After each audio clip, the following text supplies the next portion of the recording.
En ce matin, je voudrais que tu te couches. Vous savez, nous avons un Dieu qui est plein d'amour. Et son amour pour nous ne tarit pas. Son amour pour nous n'a pas de limite, bien-aimé. Je voudrais que tu t'humilies devant le Seigneur pour l'adorer, pour l'élever. Pas pour dormir, non. Mais pendant que tu es dans cette position, je voudrais que ton cœur soit connecté à l'Esprit de Dieu. Nous avons un Dieu bon.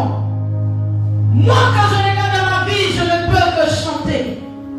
Rends gloire, grâce au Saint des Saints, à l'agneau de Dieu, à l'ami fidèle, celui qui ne sommeille ni ne dort pour moi. À chaque fois que des pièges sont tendus sur mon chemin, il ne fait que me désavancer. À chaque fois que l'ennemi programme la mort, il est auprès de moi et il sécurise ma vie. Il est celui-là qui t'a gardé hier. Il est celui qui te maintient en vie aujourd'hui. Il est celui qui a été avec toi autrefois, avec les membres de ta famille, avec tes enfants, avec ton époux. Il est celui-là qui combat secrètement pour la vie des membres de ta famille. Lorsque tu regardes le comportement que ta soeur mène, la vie que ton papa mène, et tu vois encore ce papa en vie, tout en sachant parfois même qu'il pratique la sorcellerie, que ta mère pratique la sorcellerie, l'Éternel Dieu est toujours là dans ta vie et il veille sur ta famille. Seigneur, ce matin, je veux t'élever. Je veux te rendre gloire. Je veux te dire que tu es bon, que tu es puissant, que tu es grand. Seigneur, c'est toi qui m'as épargné de la mort. J'ai pu tenir jusqu'à ce 4e mois de l'année. Ce n'est pas par ma force, ce n'est pas par ma force, ce n'est pas par ma connaissance, mais c'est par ta grâce. Si aujourd'hui je suis encore là devant mon frère, c'est par ta grâce. Si en ce matin je suis encore là, je tiens ce micro, c'est par ton amour. Je me suis éloigné de toi pendant ces mois. Tu n'as fait que me ramener à toi et tu m'as maintenu en vie. Il y en a qui sont partis, pas parce que je suis mieux, Seigneur, mais tu l'as fait par grâce, tu l'as fait par amour, tu l'as fait par compassion. Bien-aimé, je veux t'entendre de là, de la position dans laquelle tu es. Élevé Dieu, tu n'es pas là-bas pour murmurer, mais tu es là-bas pour contempler, pour voir ce que Dieu a fait, pour expérimenter. Pendant que tu es dans cette position, réfléchis, regarde à ta vie. Lorsque tu étais sur la route, il y a un véhicule qui a failli te renverser, il y a une moto qui a failli te prendre. Mais regarde, le Seigneur t'a épargné de tellement de choses. Oh! Je veux te louer, Seigneur.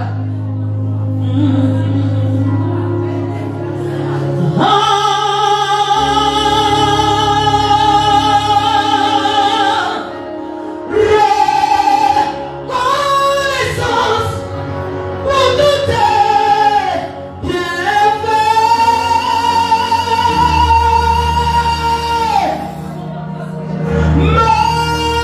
Merci, Seigneur.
qui est en moi.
Quand je n'avais plus d'espoir,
Sois exalté, Seigneur.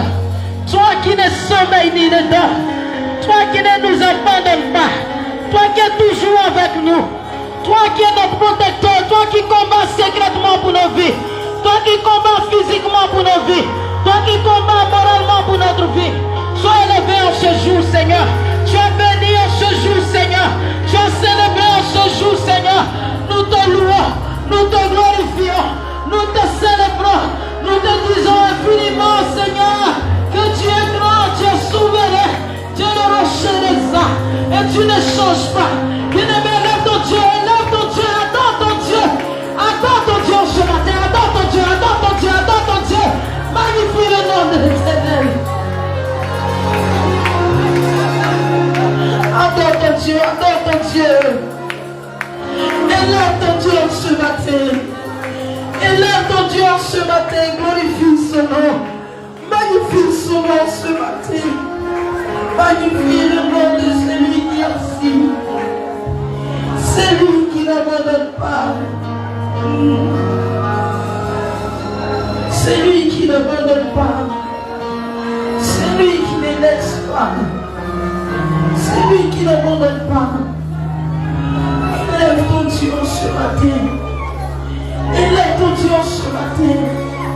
Glorifie ton Dieu ce matin.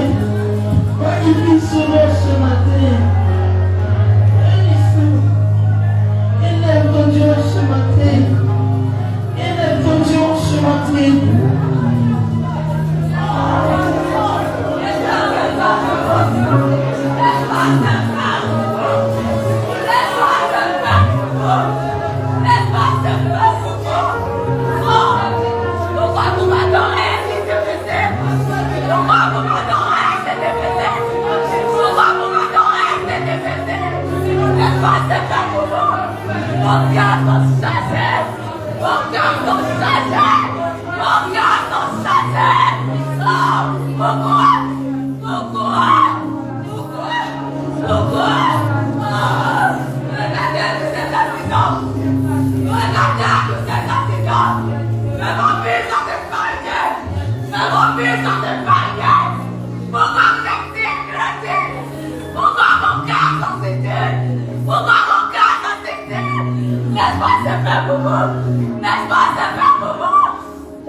Le groupe musical, je ne sais pas si vous pouvez. Oh, Jésus, elle chante, il va chanter. On va chanter avec le groupe musical. Il faut chanter aussi. C'est pour toi une manière de manifester la reconnaissance. Il veut que tu lui dises merci. Jésus, mon ami de Fata. Tu es digne d'être remercié. Jésus, mon ami de Fata.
d'être remercié.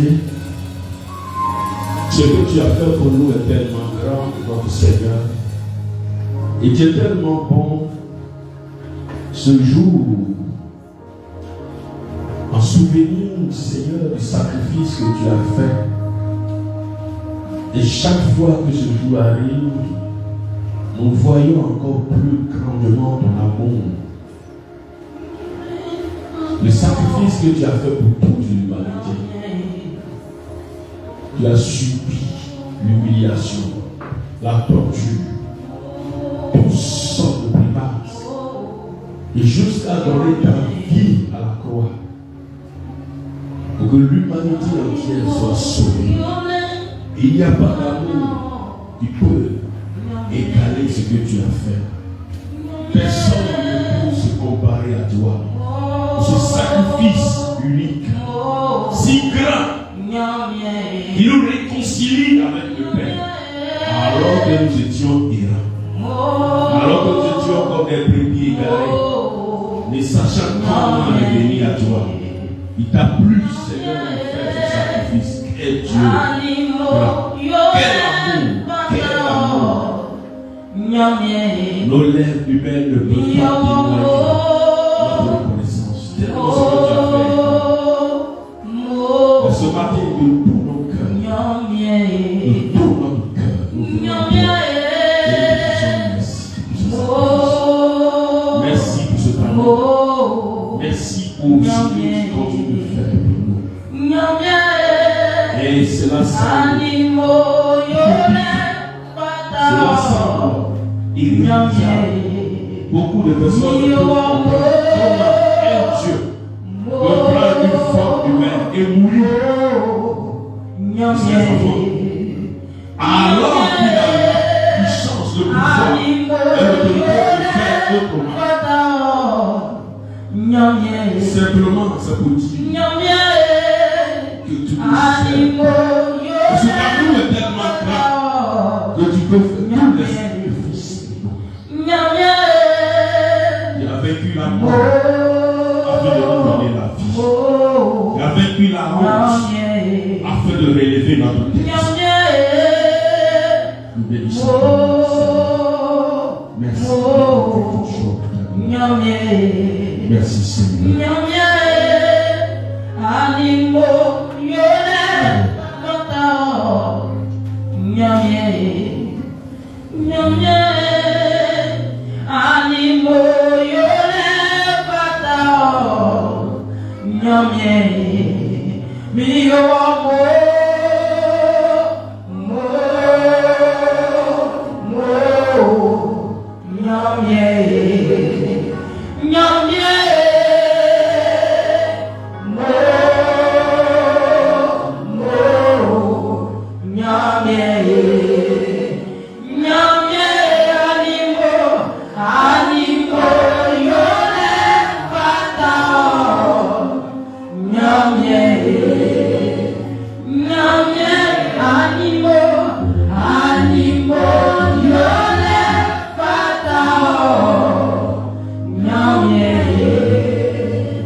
Je bénis le nom du Seigneur pour la vie de chacun de nous. Et quand les articulations des cultes passent, il faudrait que vous les suiviez.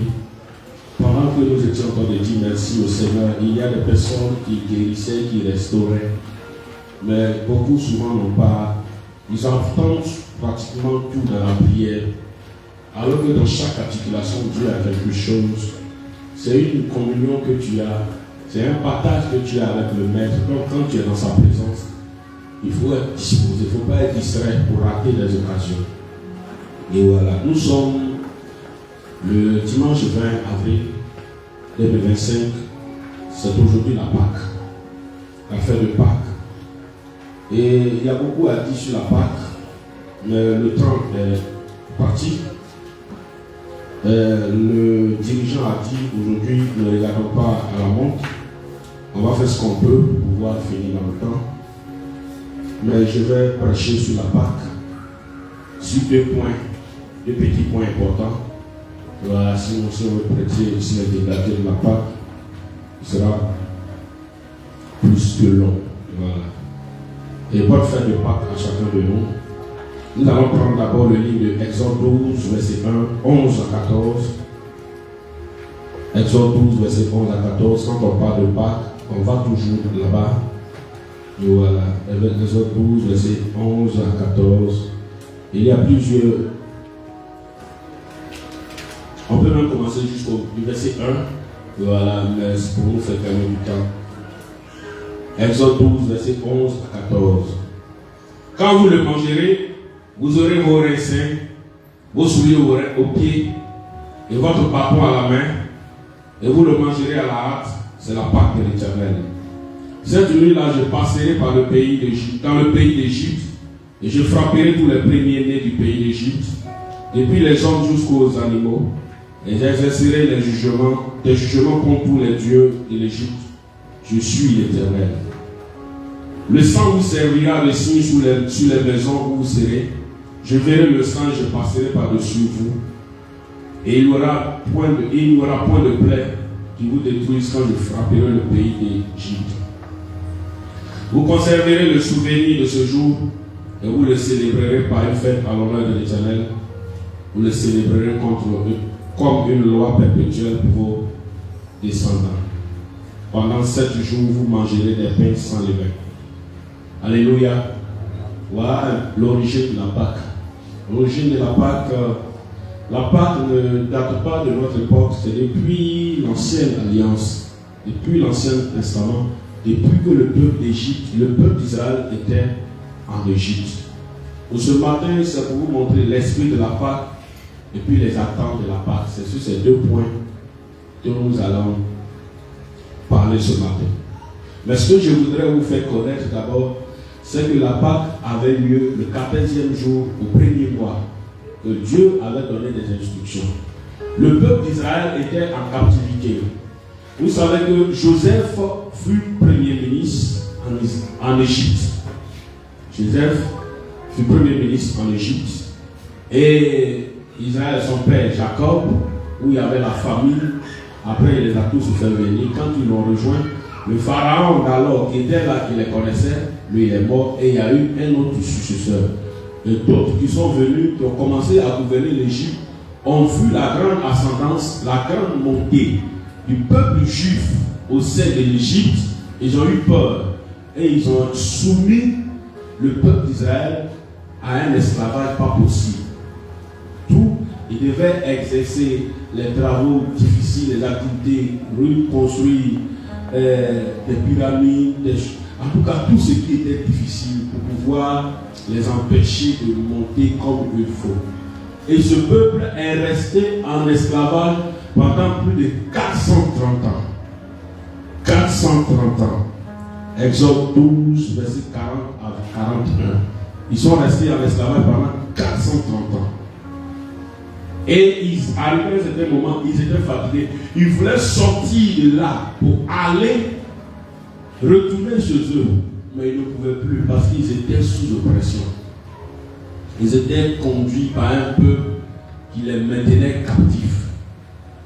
Et Moïse, qui était un fils hébreu, recueilli dans les eaux par la fille de Pharaon, a été élevé dans la cour de Pharaon selon les rites égyptiennes, la tradition égyptienne. À 40 ans, il avait le sang hébreu, mais quand il a vu la manière dont les gens maltraitaient ses frères, il a défendu un hébreu en tuant un égyptien, chose qui n'est pas restée cachée. Les gens ont vu et le bruit a commencé à se répandre. Il était obligé de fuir ou aller dans le désert parce que sa vie était menacée en Égypte. Il avait 40 ans à l'époque. Quand il est parti dans le désert, il a fait la rencontre de Kéto, qui est le père de sa femme Séphora. Et là-bas, il sera berger. Il va faire paître les animaux de son beau-père, berger de son beau-père.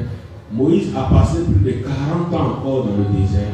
C'est pendant son travail de berger qu'il va faire la rencontre de ce Dieu grand, de notre Dieu l'Éternel, dans le désert, dans le buisson ardent. Il va lui donner instruction de retourner en Égypte pour faire sortir son peuple. Il a beau discuter, il ne voulait pas, parce qu'il avait des lacunes, il avait tellement de carences, mais Dieu l'a interpellé et il est retourné à 80 ans. Quand il est retourné, il est allé avec son frère Aaron et Myriam qui avait été choisi, pratiquement les trois qui avaient été choisis comme des instruments de Dieu pour faire sortir le peuple d'Israël de l'Égypte à cette époque-là. Mais le cœur de Pharaon sera endurci par Dieu lui-même et il va aller, à chaque fois qu'il va refuser, il y aura une plaie. Ça veut dire qu'il y aura une chicotte, il y aura une punition. Et Dieu a frappé le peuple d'Égypte jusqu'à 9 plaies, je crois bien. Jusqu'à 9 plaies. Et il y a une dernière plaie qui devait arriver.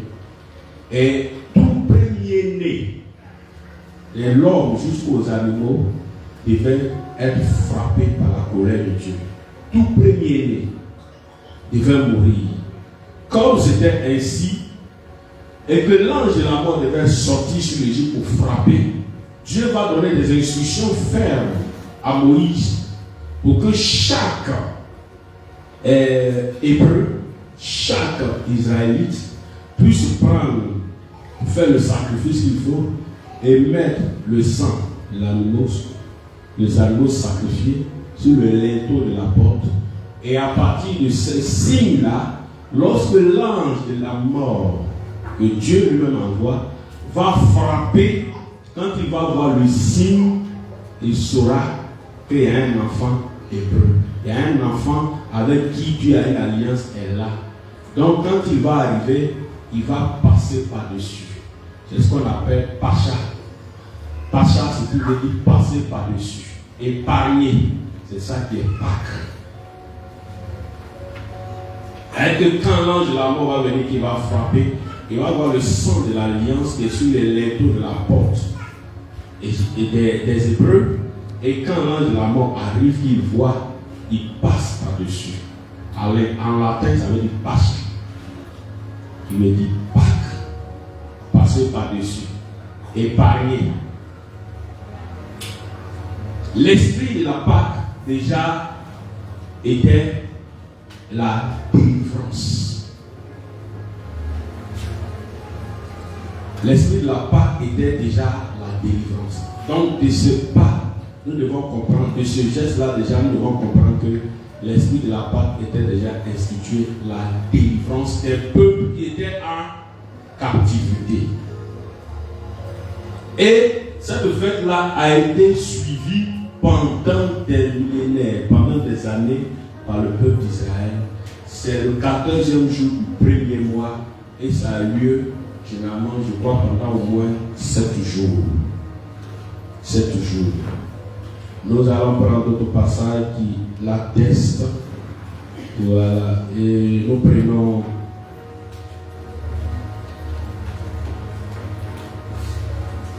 Lévitique 23, verset 5. Lévitique 23, verset 5. Le premier mois, le 14e jour du mois, entre les deux soirs, ce sera la Pâque de l'Éternel. Nombre 33, verset 3. Vous notez pour ceux qui notent, Nombre 33, verset 3. Il partit de Ramsès le premier mois, le 15e jour du premier mois, le lendemain de la Pâque. 15e jour, ça veut dire le lendemain de la Pâque, puisque la Pâque a lieu le 14e jour. Les enfants d'Israël sortirent la main levée à la vue de tous les Égyptiens. Vous n'avez pas compris, vous comprenez le signe quand, chaque fois, quand on rentre dans les moments forts, des exercices du ministère, on vous demande de sortir la main levée. C'est un signe de victoire. C'est un signe de délivrance. L'esprit de la Pâque était déjà présenté. La Pâque, c'est de passer à partir de là maintenant. Ils sont passés de la mort, ils passent à la vie, de l'esclavage à la liberté. C'est comme ça que Dieu a coordonné, a conduit les choses pour que ce peuple-là, qui était en captivité, reçoive sa délivrance. Nombre 9, le verset 5, tout cela vous notez. Et ils célébraient la Pâque le 14e jour du premier mois, entre les deux soirs, dans le désert de Sinaï. Les enfants d'Israël se conformaient à tous les ordres que l'Éternel avait donnés à Moïse. 430 ans d'esclavage. Prenons Exode 12, verset 40 à 41. Exode 12, verset 40 à 41. Le séjour des enfants d'Israël en Égypte fut de 430 ans. Et au bout de 430 ans, le jour même, toutes les armées de l'Éternel sortirent du pays d'Égypte. Vous notez ce passage-là. Voilà, vous notez. Vous prenez aussi Acte 7, verset 6. Le premier passage du Nouveau Testament. Acte 7, verset 6. Dieu parla ainsi. Sa postérité séjournera dans un pays étranger, on la réduira en servitude et on la maltraitera pendant 400 ans. Voilà. On va revenir 7 verset 15 à 30, verset 15 et 39. Je vais expliquer ça tout à l'heure. Jacob descendit en Égypte où il mourut ainsi que nos pères. Ça, c'est l'histoire de la présence du peuple d'Israël en Égypte. Comment ça s'est fait? Voilà. Maintenant, au verset 39, nos pères ne voulurent pas lui obéir, le repoussèrent et tournèrent leur cœur vers l'Égypte. Vous voyez, quand on lit certains passages, il n'y a pas de 400 ans, d'autres 430 ans. Il n'y a pas de. La Bible ne se contrarie pas. Voilà. Mais c'est à partir de. Le temps de décalage se fait à partir de quel moment ils ont commencé à subir. Il y avait un premier pharaon qui les avait acceptés, et à partir du départ de ce pharaon-là, la condition a commencé à changer. Et que nous devons retenir, c'est que ce peuple a passé plus de 400 ans en Égypte sous la servitude du peuple égyptien. Alléluia. Alléluia. Alléluia. Maintenant, quelle est la relation de la Pâque de maintenant avec cette Pâque qui a été instituée depuis le début? Aujourd'hui, quand on parle de Pâque, on parle de Jésus. Je vais vous expliquer un peu l'historique pour que vous puissiez comprendre. Et les deux événements, c'est-à-dire que ce qui a été institué par Dieu quand le peuple d'Israël était en Égypte, et puis cette Pâque-là qui a été instaurée, à la même période-là que notre Seigneur devrait partir. Maintenant, par rapport au thème de mon message, le thème du message c'est Christ, notre Pâque. Nous, la Pâque que nous fêtons, nous ne fêtons plus la Pâque selon l'institution de base. C'est pourquoi on ne va pas tuer des animaux pour aller mettre sur le linteau de nos portes. Faisons attention. Mais on reste dans l'esprit de la Pâque qui est un symbole. Vous voyez, l'Égypte dont on parle ici, là, 430 ans en Égypte, c'est la vie de servitude. L'Égypte, c'est le monde. L'Égypte, c'est la servitude. L'Égypte, c'est l'esclavage. L'Égypte, ce sont les souffrances du monde. L'Égypte, c'est quand nous ne sommes pas dans notre pays d'origine qui est la terre promise. C'est là où Dieu même, en nous amenant sur terre, a prévu que nous soyons. Mais à cause de certaines, comme on appelle, options, certains choix que nous avons opérés, nous sommes éloignés de la présence de Dieu et nous nous retrouvons dans un autre monde. Mais pour que nous quittions ce monde-là pour venir à un autre, il faut un Dieu puissant avec une action puissante pour ébranler le monde des ténèbres, pour nous arracher du monde, des mains du monde des ténèbres, pour nous faire passer à un autre monde. Et c'est ce sacrifice-là que Christ devait faire. Et beaucoup ne comprenaient pas. Ça a été fait physiquement pour Israël quand il était en Égypte. Mais le sacrifice de Christ à la croix est au-delà de ce que nous voyons dans la réalité physique, a un aspect encore plus spirituel, C'est pourquoi en Chant d'Israël, verset 30, alors même qu'il n'était pas encore mort, mais qu'il savait qu'il avait passé par ce sacrifice, il a dit, tout est accompli. Aujourd'hui, quand j'ai effectué des recherches, vous allez voir les exemples, les passages qui confirment la résurrection de Jésus sont beaucoup. Effectivement, Christ a été pris. Il a été crucifié à la croix et il est ressuscité. Et c'est sa résurrection-là qui est notre part que nous fêtons. La résurrection de Christ symbolise le passage de la mort à la vie. Et quand tu connais ces choses-là, le jour de la Pâque, tu ne viens pas à l'église, tu es assis, on dirait que tu n'as pas mangé depuis une semaine. Parce qu'il y a un sacrifice qui a été fait. La résurrection de Christ, c'est un soulagement. C'est un soulagement. Ce matin, nous devons être heureux. Parce que si Christ ne ressuscitait pas, tout ce que nous sommes en train de faire, c'était zéro. Il faut être avec celui qui est ressuscité dans les morts et qui a vaincu les morts, qui a vaincu la mort, pour que tu sois sûr d'avoir vaincu aussi la mort. Il faut que tu sois avec le plus grand, le plus fort, pour que tu sois sûr de détenir la force et la grandeur.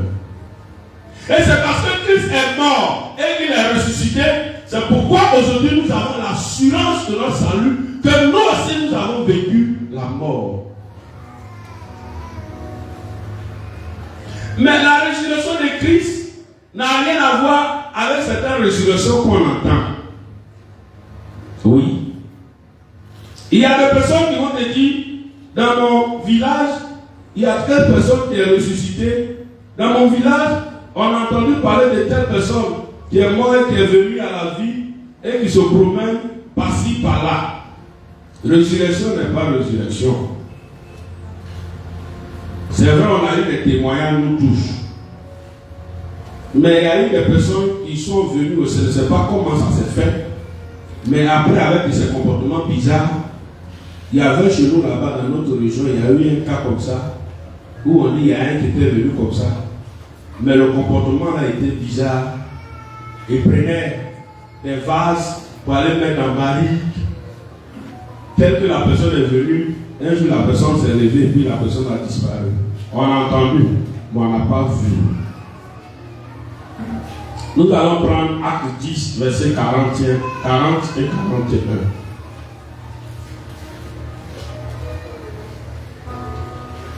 Dieu l'a ressuscité le 3e jour et il a permis qu'il apparût.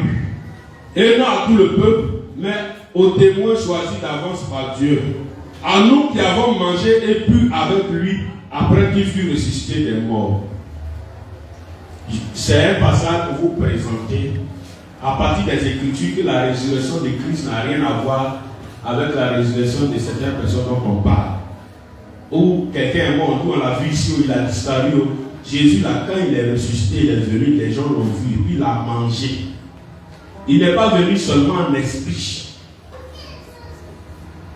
Donc, quand avec ces passages-là, vous avez au moins le bagage de savoir que votre Seigneur, votre Maître, celui que vous suivez, il est vraiment ressuscité. Acte 2, verset 24, verset 32, Acte 3, verset 15. Il y a plusieurs passages qui attestent que notre Seigneur Jésus-Christ est ressuscité. Actuellement, je suis encore dans les Écritures pour vous montrer tellement de références parce que cette histoire de résurrection, beaucoup n'y croient pas. Et ceux qui s'attaquent à l'église aujourd'hui utilisent ça comme prétexte pour dire que. Parce que quand on met en doute la résurrection de Christ, ils sont en train de t'amputer de quelque chose qui ne peut pas te faire un bon fondement. Or, en tant que chrétien, tu peux douter de tout. On peut. Il y a la mort physique, il y a la mort spirituelle, et puis il y a la mort éternelle. La mort physique, c'est la cessation des organes vitaux, l'arrêt cardiaque, où le cœur s'arrête, où tout ce qui est en nous est arrêté. La mort physique, ça arrive. Nous mourons tous. Parce que pour goûter à la vie éternelle, il faut mourir physiquement. La mort spirituelle, c'est quoi? C'est la rupture de notre communion avec Dieu. Quelqu'un qui n'est pas en Christ est mort spirituellement. Quand tu ne connais pas Jésus, tu n'es pas en Jésus, tu es mort spirituellement. Quoique vivant physiquement, mais tu es mort spirituellement. C'est pourquoi quand tu vois des gens passer, tu les vois, mais tu vois la mort spirituelle. Parce qu'ils ne connaissent pas le Seigneur. Et c'est par force d'intercession, de les aider, que tu puisses les amener à la vie en Christ. Et quand c'est comme ça, tu les vois, ils reflètent la vie. Quand ils passent même, tu vois la vie en eux. Maintenant, la troisième mort, c'est la mort éternelle. La mort éternelle, c'est la somme des deux premières morts. La somme des deux premières morts, ça veut dire quoi? Quelqu'un qui ne connaît pas Christ, qui a une rupture de communion avec Dieu, et qui s'en va mourir physiquement, ça veut dire les deux morts qui sont ajoutés, il s'en va en enfer. Il ne peut pas être sauvé. C'est ce qu'on appelle la mort éternelle. Or, pour quelqu'un qui a vécu avec Christ et qui est en Christ, quand il meurt physiquement dans la chair, mais son âme est sauvée, il va pour l'éternité. Et c'est pour cette éternité-là que Christ a fait ce sacrifice pour nous arracher des mains du monde des ténèbres, pour nous faire passer de cette mort-là à la vie. Et lui-même en a donné la preuve en ressuscitant pour dire que j'ai vaincu la mort. Donc l'esprit de la Pâque, c'est la délivrance, c'est la résurrection, c'est la nouvelle vie, le passage de la mort à la vie. Christ nous fait passer de la mort à la vie. À l'origine, c'était de l'esclavage à la liberté. De l'esclavage en Égypte, on passe à la liberté en éternel. Aujourd'hui, de l'esclavage en Égypte, le même terme tient, mais c'est de façon spirituelle et non physique. C'est de l'esclavage dans le monde qui est l'Égypte, qui est l'image de l'Égypte. Nous passons à la liberté en Christ. Mais il y a une transition. Et cette transition-là devait se faire par un sacrifice. À l'origine, c'était le sacrifice d'un agneau ou bien d'un chevreau. Donc on prenait le sang pour mettre sur les linteaux. Et cet esprit, l'esprit de mort qui frappait ne devait pas nous atteindre. Mais dans notre époque, c'est la mort de Christ qui nous fait passer de la mort à la vie. C'est pourquoi nous n'avons plus besoin. Je m'attarde dessus pour expliquer pour que toi, chrétien, tu comprennes que tu n'as plus besoin de faire des sacrifices d'animaux. Si tu as payé ton mouton, si tu as payé ton capri, si tu as payé ton bœuf que tu veux manger, tu peux le tuer pour manger, mais ce n'est pas pour faire un sacrifice, pour que ce sang-là, tu vas le cueillir pour aller parler dessus. Ça devient de l'idolâtrie. Christ a payé une fois pour tout. On n'a plus besoin de ça. C'est ce qu'il a dit. Tout est accompli. Plus besoin des sacrifices d'animaux. Vous allez me poser la question, ceux qui le font. Ils le font par rapport à leurs croyances, à leurs adorations. Mais pour nous qui sommes en Christ, nous n'en avons plus besoin. C'est pourquoi d'ailleurs on s'insurge contre aujourd'hui les offrandes de rachat qui sont devenues un mouvement des marionnettes pour soutirer de l'argent aux gens. Tu vas voir certaines personnes et dire non, tu es trop dans le péché, il faut que tu fasses une fausse offrande qu'on appelle offrande de rachat pour que tu viennes, tu dois te racheter. Tu n'as pas ce pouvoir de te racheter. Pour que tu puisses être racheté, il faut que tu sois en Christ. C'est par pure grâce. Et cette grâce-là, en ouvrant ton cœur, en venant sérieusement au Seigneur, il te ramène à lui. Si tu es dans le Seigneur et que tu veux soutenir son œuvre, tu peux construire l'église, tu peux soutenir les pasteurs, tu peux faire ceci, tu peux faire cela, tu peux faire des vœux, tu peux le faire. Mais pour aller payer pour une offrande de rachat, ça c'est de l'arnaque dans la présence de Dieu. Parce que Jésus-Christ a payé pour ta liberté. Jésus-Christ a payé pour que tu sortes de l'esclavage et que tu viennes à la liberté en lui. Désormais, tu n'as plus de sacrifices à faire. C'est pourquoi quand on va au village, quand les gens sont en train de faire des sacrifices, nous nous mettons à l'écart. Et c'est ça qui fatigue souvent nos parents à Paoulé et puis à nous. À demain pas là, beaucoup sont partis au village. Parce qu'ils sont partis chrétiens, 80% ils reviennent pareil. Parce que quand les gens font, ils se vont se retrouver. C'est un moment, un grand moment de retrouvailles. Beaucoup quand ils font, ils ne veillent pas sur leur vie. Il y a des sacrifices que les gens vont faire. Ils sont dedans. Souvent même, nous tous on a adoré ces dieux morts là.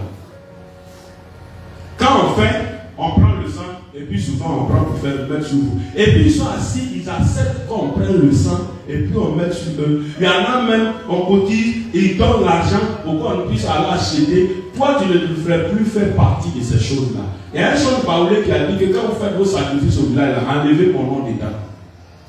Je ne suis plus dedans. Nos parents là, ils dansent, mais c'était quand ils vont là, ils sont en fait ces sacrifices-là.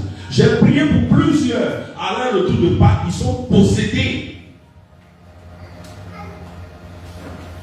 Et j'ai posé la question à certains, ils disent qu'eux-mêmes savent que c'est mauvais, mais ils ont peur. Parce que là où ils sont partis là, les parents là, les gens ne jouent pas. Donc quand il va dire que moi je suis en Christ, que je ne veux pas faire, ils vont s'attaquer à toi. Mais en ce moment-là, c'est en quel Christ tu as cru?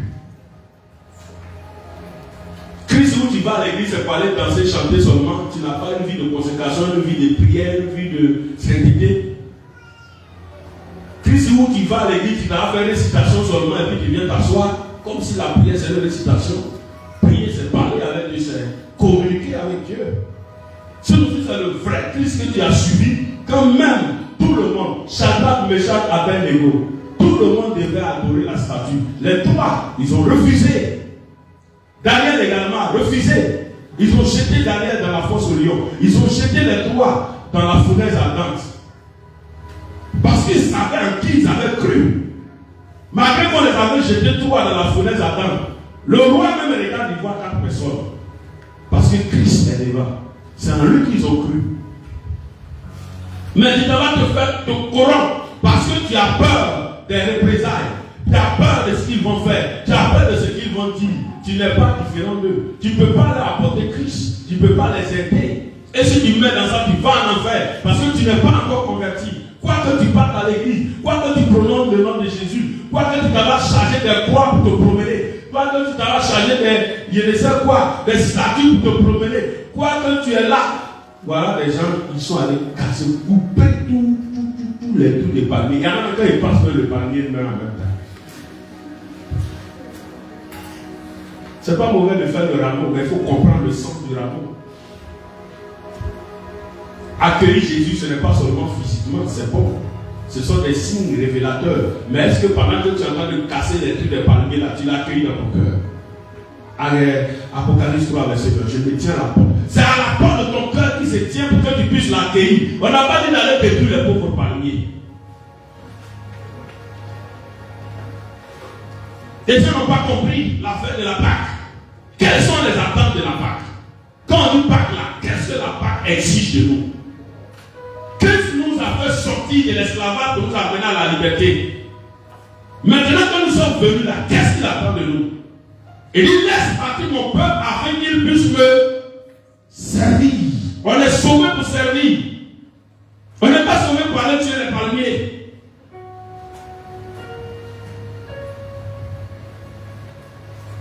On n'est pas sauvé pour aller faire de la fanfaronnade, pour aller plaire aux gens. On n'est pas sauvé pour aller jouer de la comédie.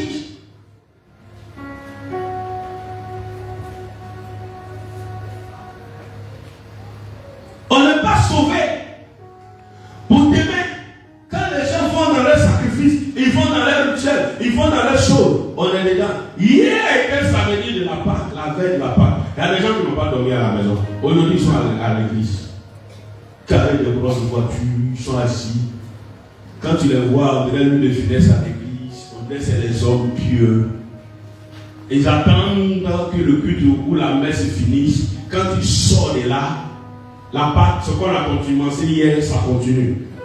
On ne donne pas conseil le week-end. Attendez lundi. Et ça, c'est un long week-end. Lundi est férié. Ils vont se tuer. On a fêté Pâques. Jésus est ressuscité. Jésus m'a sauvé. Il t'a sauvé comment? Et quand le peuple d'Israël est sorti de l'Égypte, ils ont fait 40 ans dans le désert à cause de leur incrédulité. Ils ont erré. Et tous ils sont morts. Sans atteindre la terre promise. Parce qu'ils n'ont pas compris que la Pâque avec ses exigences. Tu es sorti de l'Égypte. Tu es venu certes. Mais comment tu gères ta Pâque? À l'alcool, par les mêmes bêtises que tu étais, dans lesquelles tu étais quand tu étais en Égypte là, par les mêmes sacrifices, par les mêmes rituels, par les mêmes bêtises là. Et quand c'est comme ça, c'est les mêmes qui sont allés dire à Moïse qu'on aurait dû rester en Égypte. Aujourd'hui, il y a des gens qui sont dans le Seigneur. Et nous souffrent, il dit j'aurais dû rester dans le monde. C'est le même comportement là. Si je vais rester dans le monde, j'avais mes prêts. À demain là, je n'avais pas manqué d'argent. Si j'avais mes 55 copies, ou bien mes 55 copains là, quand elle va me donner 10 000, ça fait 500 000. Moi là, je n'ai plus besoin de souffrir, j'ai l'argent. Voilà, je suis quitté là-bas, je suis venu dans le Seigneur, voilà que je souffre. C'est les mêmes là, c'est la même réaction que les gens ont eu quand ils sont allés dire à Moïse. On aurait dû. Là-bas, là, on mange à notre faim. Il y avait des tombeaux, des cimetières, on peut bien nous enterrer là-bas. Tu nous as blagué, tu nous as envoyé. Il y a des gens quand ils souffrent, ils sont dans la maison de Dieu là, et nous on les a blagués.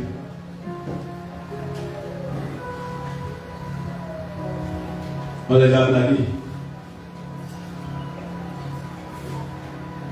Il y a mon grand frère qui est décédé au village. Il y a des gens, ils mangent, ils sont rassasiés, ils ne connaissent rien de la spiritualité. Il dit, c'est moi, je suis allé le blaguer. Il a quitté là-bas pour venir devenir pasteur. Et puis c'est là, les gens l'ont tué. C'est moi, on l'a blagué.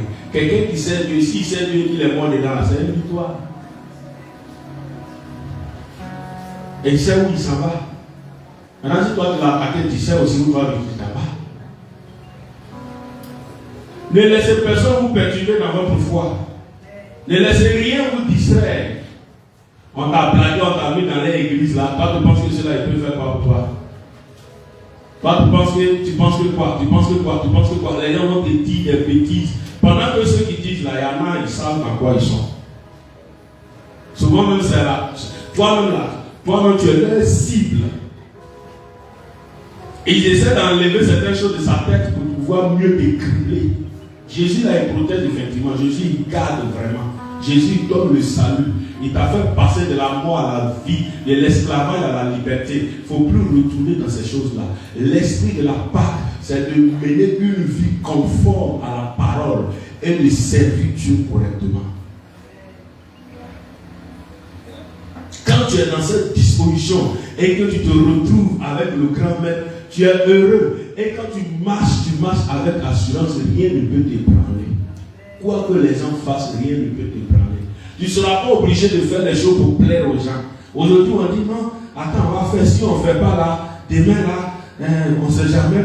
Moi, quand je vais au village, là, je ne suis pas soumis à certaines choses. Je ne me laisse pas corrompre. Il y a ce que la Bible me dit de faire. C'est ce que la Bible dit de faire que je fais. Madame Benjamin, elle a perdu son mari. On est parti. Chez nous au village, quand on finit, on demande la position de la veuve.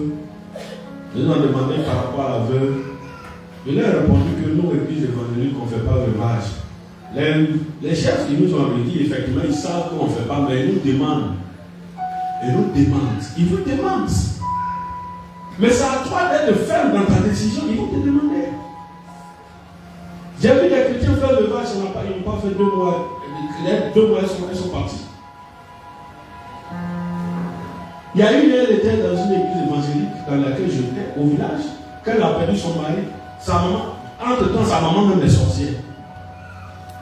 Elle a mis pression sur lui, sur elle, sa fille. Il faut faire, ma fille, il faut faire. Il ne faut pas écouter cela. Il ne faut pas écouter cela. Il ne faut pas écouter cela. Elle a fait le vache là. Les pasteurs ont parlé, les chrétiens ont parlé. La maman, elle a pris son enfant. Elle a fait ceci. Non, il ne faut pas écouter. Il ne faut pas écouter jusqu'à la fin de vache. Quand elle a fini, elle n'a pas fait 1 an. Elle est décédée.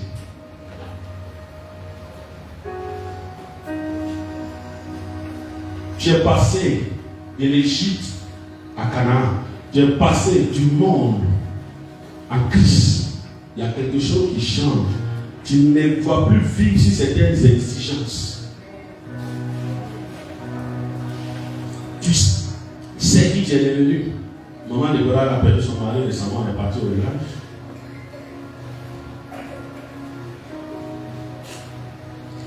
On l'a enterré. Il est mis dans la voiture. On est venu prier pour elle. Madame Benjamin, c'est la même chose. Elle était restée un peu là-bas.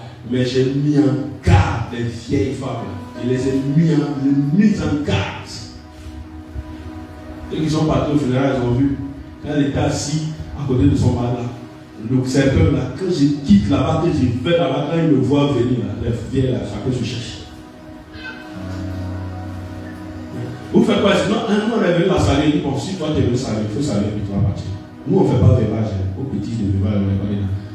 Il y a un qui me dit, non, nous-mêmes, on est ici dans une église là. Je ne dis pas le nom de l'église, ce n'est pas que. Mais ici dans une église là, et nous tous souvent, à partir de 20h, elle ne doit plus parler à quelqu'un, elle ne doit plus faire ceci, elle ne doit plus faire cela. J'ai dit ça à 21h, elle est venue prier pour elle, puis j'ai posé avec elle. Bêtise, je ne suis pas là. Quelqu'un qui n'est pas mieux va plus parler à quelqu'un qu'au matin, à partir de 22.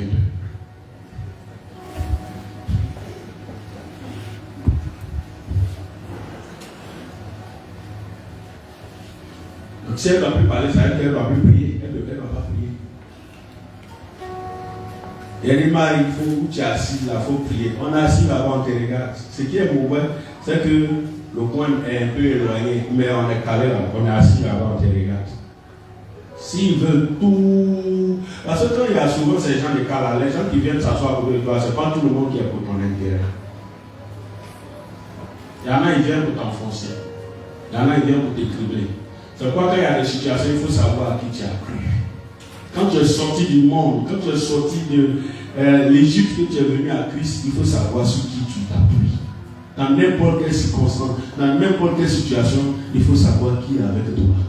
C'est la même chose, je disais ça au moment de Déborah, pendant le décès de Philippe. Elle disait, elle a eu beaucoup de chance parce que quand on est parti, les Daniel, les mamans, tout ça, en tout cas, elles étaient corps à corps avec elle, là même où elle était. Madame Benjamin, là même, au village, même les gens, même, sa maman était assise là. Il y avait des personnes. Et puis ils connaissaient mon visage est noir, lourd, petit visage noir d'ailleurs. Quand ils me voient venir, ils me disent, pasteur, il arrive. Parce que tu dois savoir en qui tu as cru. La Pâque a ses exigences. On va lire quelques passages, vous allez comprendre. 1 Corinthiens 5, verset 7 à 8. 1 Corinthiens 5, 7 à 8. Notez ça.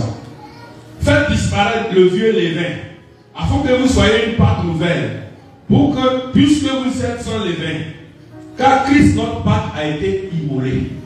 Célébrons donc la fête, non avec du vieux levain, non avec un levain de malice et de méchanceté, mais avec les pains sans levain de la pureté et de la vérité. Ne voyez pas le symbolisme qui est dedans, mais voyez plutôt quand tu veux célébrer la Pâque et que tu passes de la mort à la vie et que tu passes de l'esclavage à la liberté en Christ, tu rejoins 2 Corinthiens 5, verset 17. ici, là, c'est le même concept, là, c'est le même contexte. Là. Si quelqu'un en Christ, il est une nouvelle créature, les choses anciennes sont passées, voici que toutes choses sont devenues nouvelles. On doit voir en toi que tu es vraiment sorti de l'Église. On doit voir en toi que tu es vraiment sorti du monde. On doit voir en toi que tu es un nouveau chrétien, une nouvelle personne. Tu es sauvé pour servir et non pour accompagner les autres. Alors, les gens, ils sont sauvés. Mais aujourd'hui, là, le moins de démons, 2 Chroniques 35, verset 6, le moins de démons les fait trembler.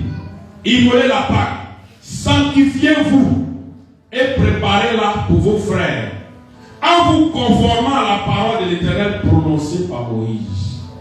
Ça, c'est dans l'ancien concept. Mais en vous conformant à la parole de Dieu que nous avons reçue. Sanctifiez-vous. Préparez la Pâque. Préparez-la pour vos frères. En vous conformant. Voilà les exigences de la Pâque. La Pâque doit nous amener à nous sanctifier. Ça doit nous amener à nous conformer à l'évangile que nous avons reçu. À la parole que nous avons reçue. Et non à nous mettre dans les préceptes, dans les choses. Il y a plusieurs personnes qui me posent des questions. Papa, vous ne prenez pas l'amour. C'est que vous ne faites pas Pâques.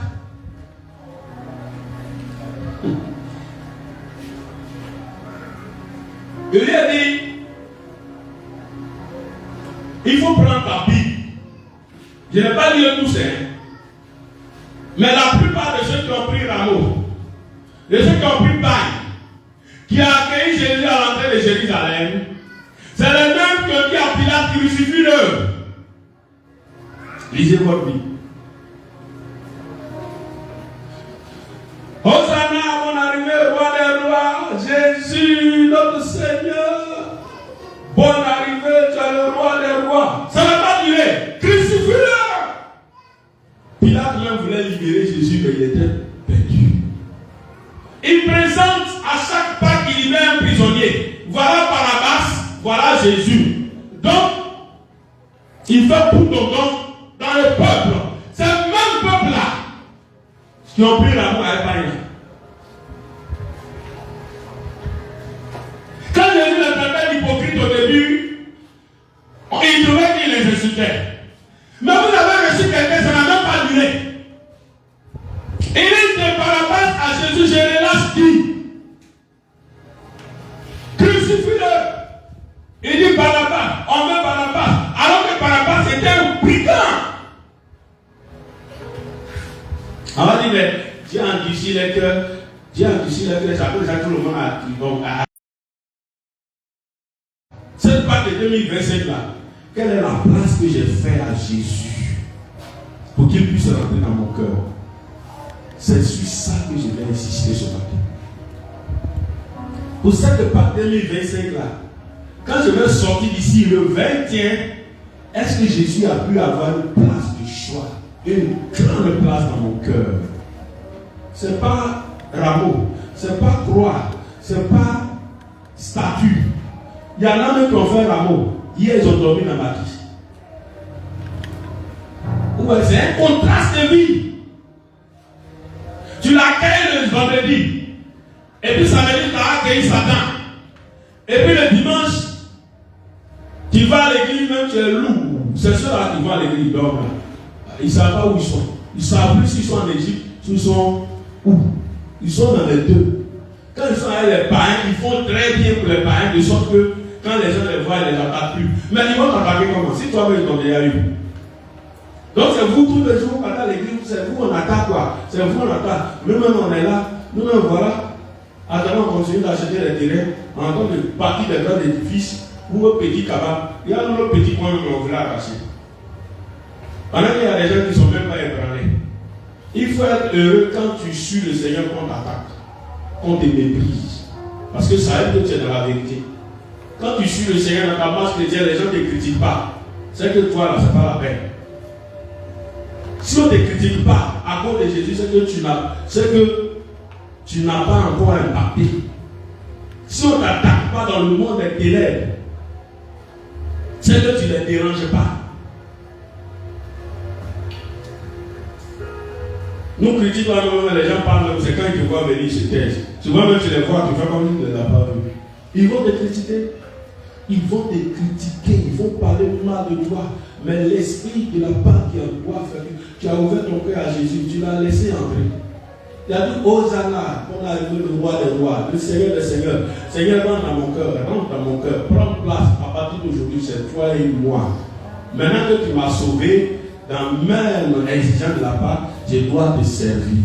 Maintenant, je te sers en me conformant. Je me dessert en me conformant à ta parole. Je suis dans la Pâque. Et chaque fois que la Pâque arrive, je suis heureux. Parce qu'il y a quelque chose que je vis en Christ.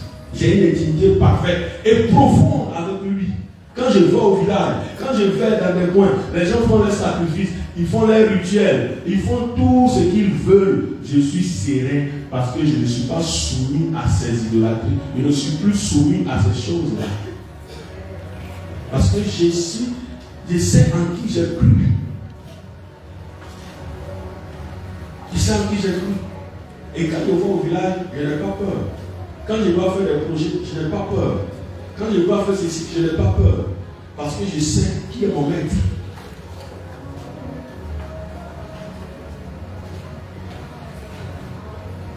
Acte 26, 23.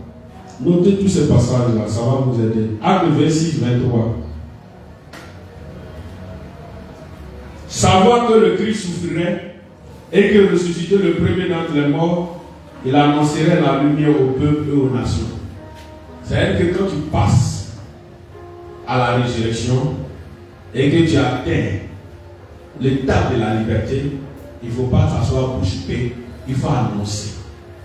C'est pourquoi quand on s'assoit et qu'on ne produit aucun fruit, depuis toi tu viens à l'église, tu n'as même pas d'enfant. C'est-à-dire que tu n'as jamais invité quelqu'un. Tu ne peux pas te taper la patrie pour dire, ah, c'est moi qui l'ai invité. En tout cas, j'ai réuni 2 personnes qui sont venues à cause de moi. Même s'ils sont venus que papa les a aidés à grandir, mais c'est moi qui les ai invités. Toi, tu peux taper ta patrie pour ça. C'est quelle lumière toi tu annonces? C'est la lumière de bavardage à la maison. Palabre, alcool, critique, calomnie. La Pâque, c'est aussi aller. Une fois qu'on est ressuscité, amener les autres à la lumière. Regardez dans vos maisons, vos frères, vos soeurs, vos parents, vos voisins. Les gens sont en train de souffrir. Vous ne pouvez même pas les encourager. Vous ne pouvez même pas les amener. Et il annoncerait la lumière au peuple et aux nations. Toi, tu annonces la lumière à qui? C'est aussi les exigences de la Pâque. Aller annoncer, aller prêcher Christ. Et cette prédication, cette annonce-là, c'est d'abord dans notre attitude. Quand les gens nous voient, à travers nos actes, ce que nous posons, nous attirons les gens vers le Seigneur. Romains 12, verset 11. Vous notez ça également. Romains 12, verset 11. Ayez du zèle et non de la paresse. Soyez fervents d'esprit, servez le Seigneur. Voici l'une des exigences de la Pâque. Quand tu es passé de l'Égypte à la liberté en Christ, tu fais quoi? Tu as dit zèle, parce que tu sais qui a ébranlé l'armée égyptienne pour te faire sortir de la captivité. Tu n'es plus paresseux. Les chrétiens paresseux là, ne peuvent pas prier une minute, ne peuvent pas prier 2 minutes, et ils sont accablés par toutes sortes de soucis, et ils trouvent que c'était mieux si c'était en Égypte.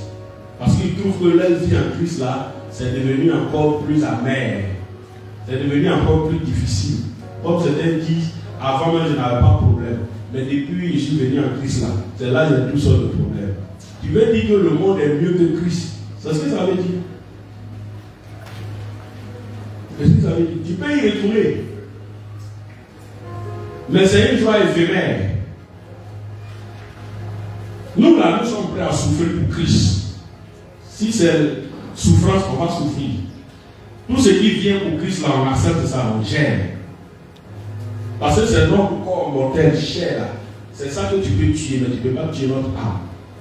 Donc, toutes sortes d'attaques, toutes sortes de problèmes, toutes sortes de maladies, toutes sortes d'accidents, tout ce que tu vas envoyer là, si tu as permis que j'ai été à terre, ça c'est ton problème. Mais moi, je sais que mon âme là est sauvée. Je dis tous les jours qu'il n'y a pas un chrétien qui va mourir à la maladie.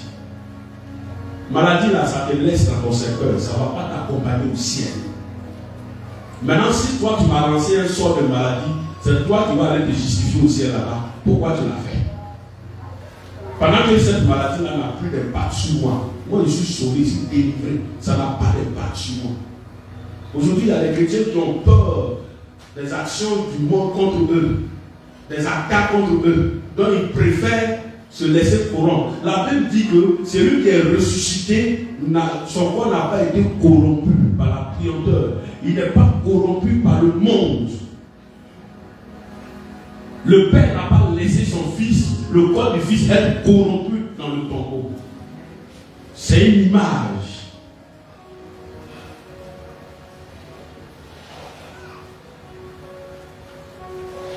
En Jésus, là, on souffre trop. En Jésus, là, on souffre trop. En Jésus, on souffre trop. Regarde tous mes amis, je les ai perdus. C'est ce que c'était disent. Tous ceux qui pouvaient m'aider là, et tous m'ont abandonné. Depuis que je suis chrétien, tous m'ont abandonné. Avant, on m'a appelé à me donner les 5 000, les 10 000, les 300 francs, les 1000 francs, les 15 000, les 1 million. Mais maintenant, même là, rien. Je ne reçois rien. Les gens même me voyaient, ceux même qui m'aimaient bien, qui me saluaient. Aujourd'hui, même là, quand je passe même là, on dirait que j'ai chié sur moi. Vous m'excusez du mot. On dirait que j'ai défait que sur moi. Ils ne me calculent même pas. Mais... si tu ne calcules pas, Jésus te calcule. Si tu ne calcules pas, c'est parce que tu es dans un autre chemin. Celui qui veut avancer avec toi, celui qui veut te considérer dans ta nouvelle foi avec le Seigneur, va te considérer. Celui qui ne le veut pas. Moi, il avait plusieurs amis. Et je donnais au Seigneur. Avant, on parlait s'asseoir dans la rue Princesse, on paye boisson pour donner aux gens de 22h à 0h. Amitié de boisson, ils sont beaucoup. Quand j'ai donné ma vie au Seigneur, j'ai commencé à lever les pieds un à un. Elle touche. Il n'y en a même ne savent plus. Parce qu'il ne trouve plus d'intérêt en moi. Et alors Jésus même est venu filtrer mes amitiés. Jésus est venu me montrer qui est avec moi, qui n'est pas avec moi. Il y a des gens qui seront avec toi à cause d'intérêt. Ceux-là pour te vendre, pour t'éliminer, ça va à la minute. Quand Jésus vient là, il filtre. Il fait une balise autour de toi et puis il stabilise ta vie. Vous voyez la résurrection de Christ là, ça vient pour réveiller, ressusciter tout ce qui était moi en toi. L'esprit de la paix, c'est ça. Tu passes de la mort à la vie, de la sécheresse à la floraison. Tu passes de l'esclavage à la liberté. Tu passes d'une vie de monotonie, d'une vie de tristesse à une vie de paix et de joie, à une vie d'équilibre, de stabilité, d'assurance. Tu passes de la peur, de l'angoisse, de l'instabilité à la stabilité, à l'assurance. Désormais, tu es rassuré quand tu passes. Tu as la joie en toi parce que tu sais qu'il y a le maître qui est en toi. C'est ça l'attaque. Sauver ou servir Dieu en conformité avec sa parole. On va se tenir debout. Tu vas prier pour toi-même. Tu dis Christ est ma Pâque. Et je veux le servir. Je veux le suivre.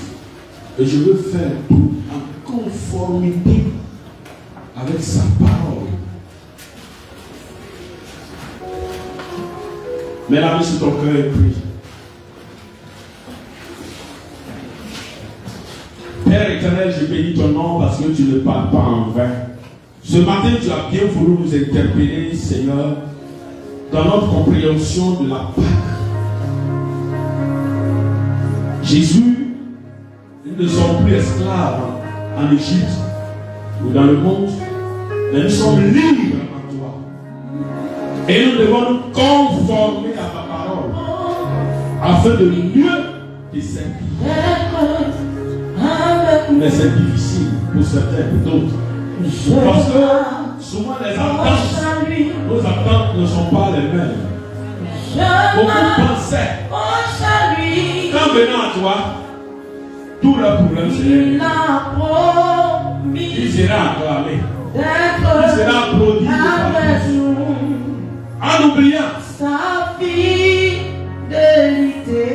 que toi-même, le bois vert, tu as été haï, toujours tu as été rejeté, tu as été humilié. Seigneur, nous voulons être comme toi, semblable à toi.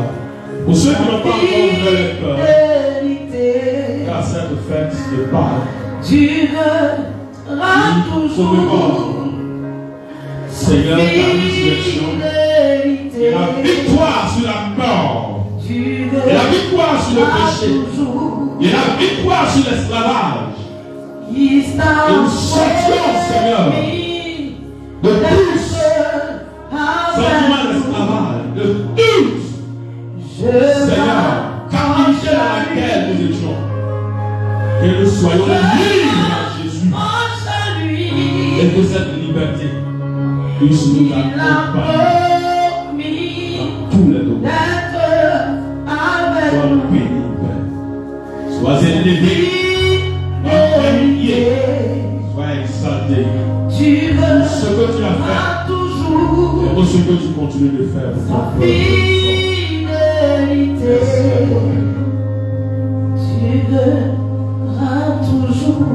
Sa fidélité durera toujours. Il est avec nous. Ce Dieu glorieux et puissant. Tu vas lever la main pour saluer sa présence. C'est une manière de lui dire merci. Je veux que tu sois reconnaissant à ton Dieu ce matin. Parce que ce n'était pas facile. Si ce n'est pas quelqu'un qui incarne l'humilité, abandonner toute la divinité, laisser toute cette gloire, et se rendre comme un esclave selon Marc, et aller au sacrifice, donner sa vie, subir l'humiliation, tout soit de déchirure, dans le seul but de te sauver, dans le seul but de te faire passer de la mort à la vie, de la honte à la restauration, de la maladie à la guérison, de l'échec au succès, de l'instabilité à la stabilité. Jésus l'a fait pour toi. Jésus l'a fait pour toi. Jésus-Christ l'a fait pour toi. Ce n'est pas un conte. C'est une réalité. C'est une vérité. Et pourquoi on croit cela? Reçois cette vie là. Reçois cette paix. Reçois cette joie. Et il va vivre une transformation. Une vie nouvelle à tous. C'est pourquoi il a dit à 1 Corinthiens 5:17. Si quelqu'un a tous, il est une nouvelle créature. Les choses anciennes sont passées. Et voici que toutes choses sont devenues nouvelles. En Christ, tout devient nouveau. Devenons des nouvelles créatures. Des nouvelles personnes. Parce que nous sommes passés de la mort à la vie. Et la victoire. Et avec nous, nous marchons de victoire en victoire. De gloire en gloire. De succès en succès. Oh Jésus. Il est un libérateur. Il est un défenseur. Je m'accroche à lui. Je m'accroche à lui. Il a promis d'être avec moi. Il a promis d'être avec moi. Sa fidélité toute circonstance. Oh Jésus. Tu es la troupe, sans fidélité. Lève la main et commence à prier et dis merci au Seigneur. C'est ce qu'il m'a dit de te dire. Sans fidélité. Lève la main et prie, commence à lui dire merci. Dis merci Seigneur pour la grâce. Merci Seigneur pour le bien faire de ma vie. Sans fidélité. Merci Seigneur pour la guérison et la délivrance. Merci Seigneur pour la vie. Sans Merci Seigneur pour la guérison. Toi qui es malade, dis-lui merci pour la guérison. Commence à lui dire merci.